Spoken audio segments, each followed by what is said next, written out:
तुम्ही कधी यक्षिणीचं नाव ऐकलं आहे का? यक्षिणी हा हिंदू धर्मातील असा एक जीव आहे ज्यांचा स्वभाव ना पूर्णपणे चांगला असतो ना पूर्णपणे वाईट. त्या ना देवता आहेत ना असुर. त्या ना स्वर्गात राहतात ना पाताळात. यक्षिणीचं वर्णन बहुधा एका सुंदर स्त्रीच्या रूपात केलं जातं. अहो, डोळ्याला भुरळ घालणाऱ्या सुंदर बाईसारखी ती दिसते. डोळे मोठाले, अंगावरून थंडी वाजावी इतकी मोहक. पण हिच्याकडे भारीच ताकद असते. झाड, वेल, वारा, पाऊस, धरतीचा खेळ ती सहज हाताळते. ज्याने तिची साधना केली त्याला पैसा, धन, सुख, समाधान आणि काही विचित्र सिद्धी हाताला लागतात म्हणे. पण जर ही साधना गुरुशिवाय चुकीच्या पद्धतीने केली तर तो संपला समजा.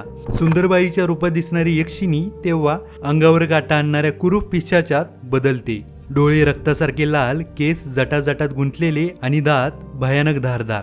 उद्दामरेश्वर तंत्रात 36 यक्षिणींचा उल्लेख आहे. त्यामधील काहींची नावं आहेत कालकर्णी, शंकिनी, शतपत्रिका. तर तुम्हाला अजून किती यक्षिणीबद्दल माहिती आहे ते आम्हाला कमेंटमध्ये नक्की सांगा.